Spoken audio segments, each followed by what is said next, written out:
Hello everybody, welcome to a special pre-release report for Khans of Tarkir. This is the deck I cobbled together out of the crappy packs I got last night. I got a couple of good things, but unfortunately the colors that I pulled out of the booster packs really didn't support the color combinations I was looking at. So I just went ahead and did a straight Mardu Horde color combination of red, white, and black. As you can see, it's a 40 card deck, well 42 cards because I actually threw in a couple extra land because I was running into land issues. Let's go ahead and take a look at what we have. Now, I'm going to show you the cards that I did not see at all throughout the entire game, whatsoever.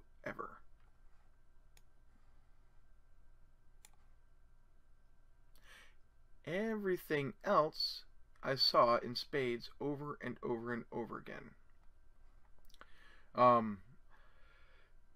Raider Spoils, freaking awesome card. Really awesome, especially if you have a bunch of warriors. Firehoof Cavalry is good. First drop. I got that. I got 3 in the pack. Let's go back to the cards. As you can see, I had a total of 3 Firehoof Cavalry. I had 2 Mardu Skullhunters, 2 Ride Downs, and 3 Volley Dashers. Everything else was pretty much a one of. Now, the cards that I loved were Ride Down. Oh my god. Every time I attacked and a big beastie was out there, because these guys have to attack each turn. And what does your opponent do? Well, they don't want that 2 damage. Especially when you have something like Dragon Grip going and Rush of Battle thrown on it, plus Trumpet Blast. So they throw the Valley Dasher out there, and you throw out Ride Down. It destroys their blocker, and this big old monstrous, let's see here, 2/2, 4/2, 6/3, 8/3. This 8/3 creature just suddenly tramples. Valley Dashers did an awesome amount of work. Awesome. Firehoof Cavalries tend to be more burn fodder than anything. It was odd. I guess people looked at the attacks each turn if able issue with the Valley Dasher and thought nothing of it. Chief of the Scale was okay. I got him out a couple of times. He really didn't do much other than pump everybody up. The Skullhunters, the 2 that I got out, I actually got this guy out more often than I thought I would, and got rid of some really important cards in my opponent's hands a couple of times. This Hordechief, really good dude. These 2 have the raid ability, so when you throw down your raid, when you attack and then you throw down these guys, bam, no problems whatsoever.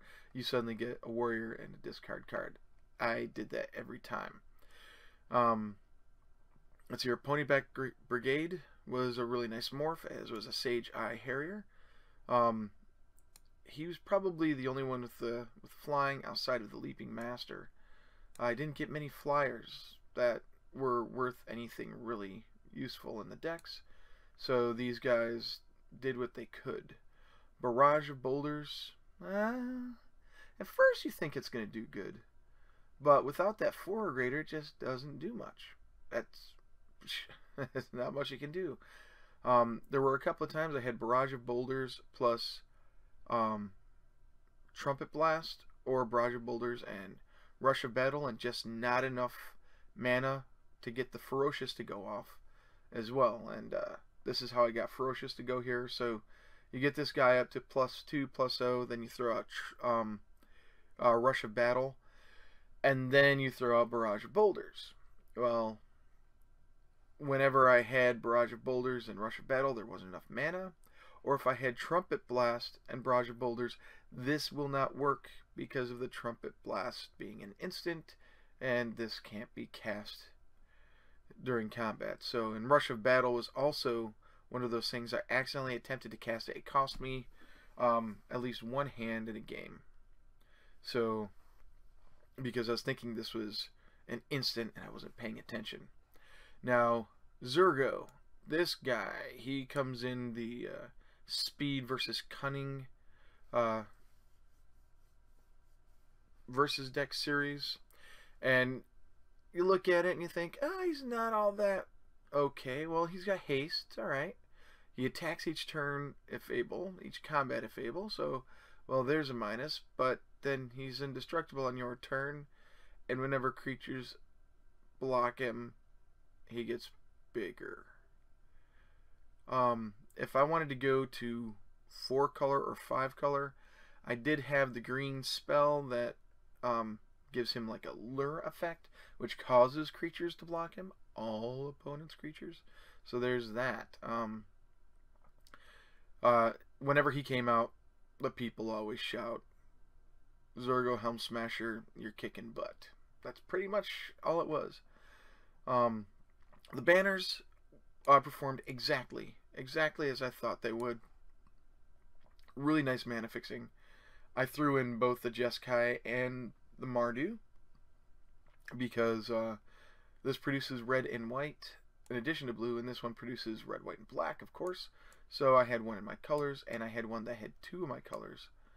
I could have put in another banner, but it was only one of the colors. I think it was red, and it gave me green and stuff. So I really didn't want to do a lot of splash and other colors, so I left that one out.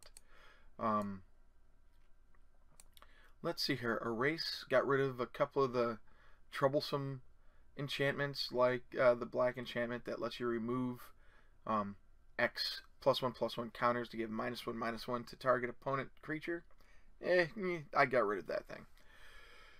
Now, Jungle Hollow, Scoured Barrens, Swiftwater Cliffs, 1 for a little bit of life stabilization, and 2, each one had colors that I needed. So this had the black, this had the red, and the Scoured Barrens had white and black. Then, of course, I had Swamp, Plains, Mountains. Mystic Monastery, of course, is there for the color fixing, and Nomad Outpost as well. Now, the problem is they come into play tapped, and that is an irritation. A nice balance for the card, but an irritation. I found myself sitting there with a Jungle Hollow, which comes into play tapped and gives me a life, or the Mystic Monastery. Which one do I put down? And more often than not, I'd put down the one that gave me the extra life, even though it came into play tapped as well. So last night I came in 2-2. Had I not made the mistake with the Rush of Battle, it could have been 3-1 if I had thrown my opponent off a little bit, but she had a really good deck.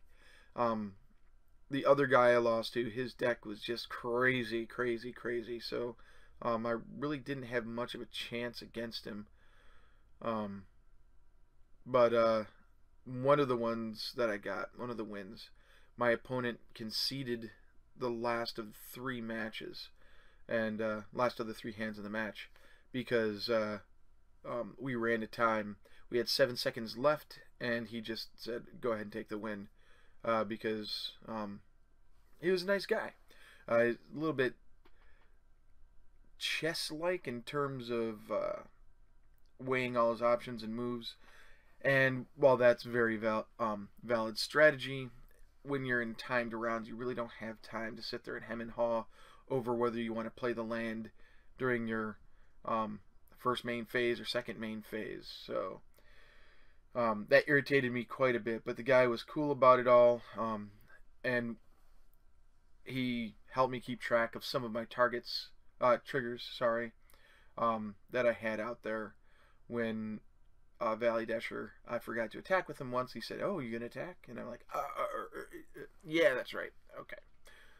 So overall, it was a great time. I was there from midnight until 4:30, and had a blast. A couple of my good friends were there. Didn't get to play against them, but maybe next time I'll get to. I was thinking about going out and doing some more pre-release today, but I just don't have the time.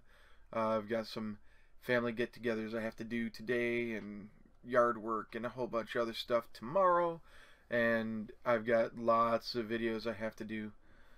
Not to mention I'm trying to spread the word of my giveaway. that I'm doing. The one with the Garrick Apex Predator is going to morph a little bit. I've got morph cards here and something's gonna morph. Okay, never mind. Anyway, that's going to I'm going to be sweetening the deal on that, sweetening the pot, so keep an eye out for the giveaway update, which will come out. I've figured out how to use Rafflecopter, so things are going to be a little bit more, a little bit easier to follow and update and keep track of, because I'll be going to Rafflecopter for all the giveaways, starting with giveaway number 2, which is a sponsored giveaway by one of my local gaming stores, the Dragon's Den. But I think I've said enough about this. By the way, I chose the Mardu Horde as my set, and Zurgo Helmsmasher was the promo in there. I already have foil Zurgo Helmsmasher, so I might be considering putting one of him up for a giveaway at some point in the future. I don't know. We will have to see. Well, that's it for this episode. Until next time, enjoy playing Magic, enjoy playing games. Please like, favorite, and subscribe. This is Excalibur, and I am out.